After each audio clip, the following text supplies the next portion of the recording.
Let's bring in our panel. Tucker Carlson is here with us in the spin room. Dana Perino and Juan Williams are back in New York. All right, Tucker, your impressions, your thoughts. It was a tough night for Kaine. I mean, I think he entered it with the presumption of decency. I think most people think he is a decent guy. He's not a natural debater, much less so even than I thought. I think the physical posturing, the interruptions did not work well. But fundamentally, it was tough because he is in the position of defending the status quo. He's there representing, in effect, the incumbent. And the status quo is very unpopular, which is why this whole election is unfolding as it is. So that was difficult. I thought in the end, the introduction of partial birth abortion, it wasn't simply abortion, and the country is split on that. The country is not split on third trimester abortion. Right. It's very against it. And I thought that was a really revealing moment. That is the kind of thing that Republicans in the past 10 years have been very hesitant to do, to bring up. They're very uncomfortable with it. Mike Pence is never uncomfortable. He is not, but the uncomfortable man on the stage tonight on that topic was Tim Kaine, much more than I expected. He seemed unprepared for it, and he seemed almost squirming in his seat. It'll be interesting to see what the polls reveal, but I thought that was, wow, kind of a moment. That was, of course, an issue. I mean, Trump is on camera back in the day saying he was in favor of partial birth abortion. Now he says he's not. But that is one of the issues on which he's been hit for flip-flopping. Yep. Although today the party tickets seem clearly divided on the issue of abortion. At least they tell us that. Dana Perino is with us as well in New York. Your thoughts, Dana? Well, I think that Mike Pence will probably be the one that is declared the winner of tonight's debate and the performance.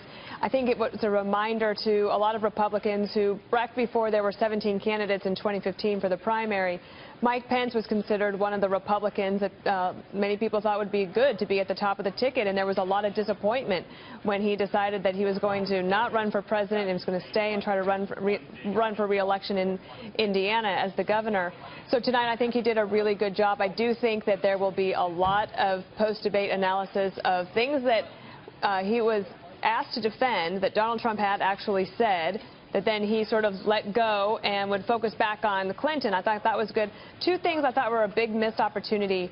We did not hear a lot about Obamacare, and I actually think that just for both of them, that is something that they could have brought up because President Obama will be speaking about it tomorrow. And then the second thing is just a big overall changes that the American economy is about to face and how these two men would try to guide the next president who is going to have to deal with this oncoming of technology changes and robotics. That is not just trade that's going to change the landscape, but all of those things that they talked about in the primary. Sort of missed opportunity tonight, I thought. Yeah.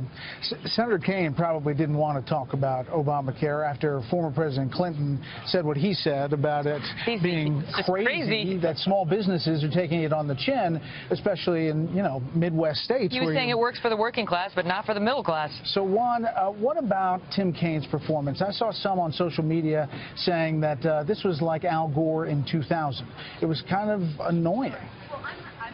I didn't think so at all. In fact, I was impressed, especially when he was talking about abortion. I think that's going to be in the headlines tomorrow because we so rarely see that debated on this kind of stage because everybody's so afraid to say the wrong thing.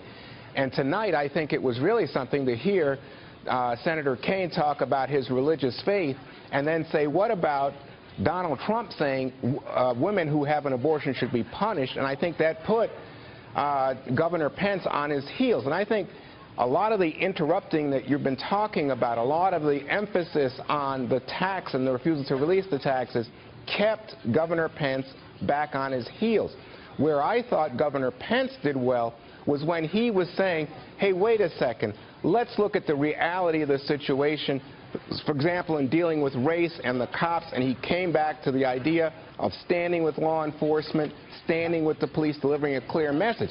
Even in that situation, though, what you heard from Tim Kaine was, are you trying to suggest that there is no bias involved in sentencing and arrest records and the like? And again, what you saw was that the governor had difficulty coming to terms with it. So even as he was interrupting, if that was the strategy, he was continually pushing the governor against the ropes, and I think the governor was stuttering and stammering and trying to come to some agreement about it, some understanding, like a situation like Syria, unable to come to explanation of what it means to have a safe zone.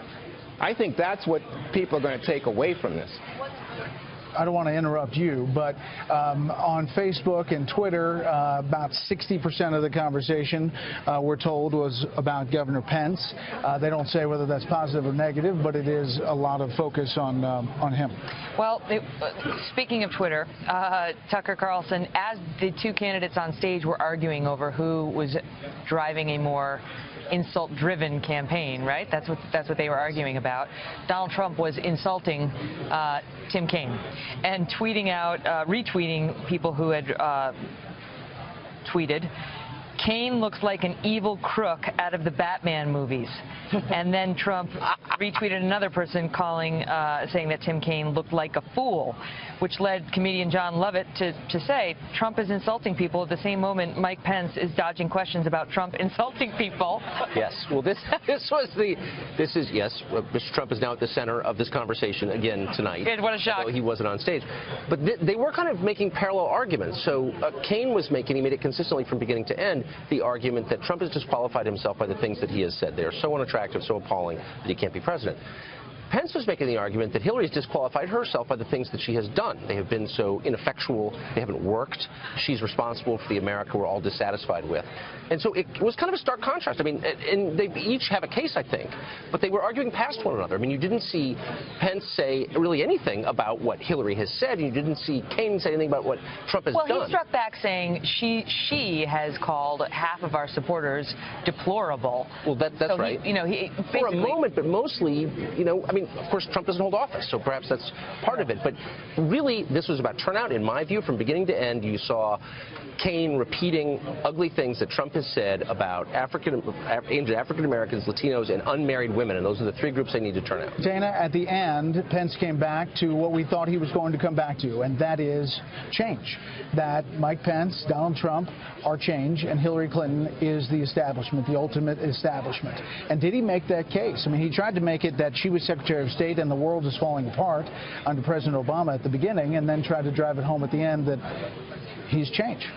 I don't know if it will stick, but I agree with Tucker that the easier job tonight was certainly for the out-party candidate, which is actually really not Pence, but Trump. And he was saying that, I was there 12 years, and I know that there's a possibility to actually make some progress and make some change and do some things that would be amazing to make America great again.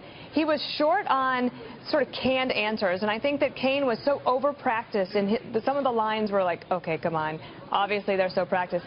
Pence is very smooth, and so if you're listening to it, you think, gosh, somebody like that who just sort of tells it like it is and is just more comfortable in their skin than a regular, typical establishment politician might be an attractive candidate. I don't think that either of them expanded beyond their bases tonight. I don't know if Kaine was able to fire up the minority community or millennials, because they know that they have a problem there, and I don't know if he hit anything out of the park. I think Pence will be clearly seen to be the winner of this particular debate. Dana Perino, are you feeling emotional this evening? I noticed the tear, just a single tear rolling down your face. I have chronic dry eye, and it's horrible. And only this one will leak, and this one's dry, and I don't know what to do about it. I'm sorry. Dana, I thought you were hearkening back to, like Bush Cheney. Remember when they were out there? It's over, Dana. It's okay. I'm sorry. All right, Dana, Juan, Tucker, thank you very much. Coming up, we're going to hear from both sides on tonight's debate.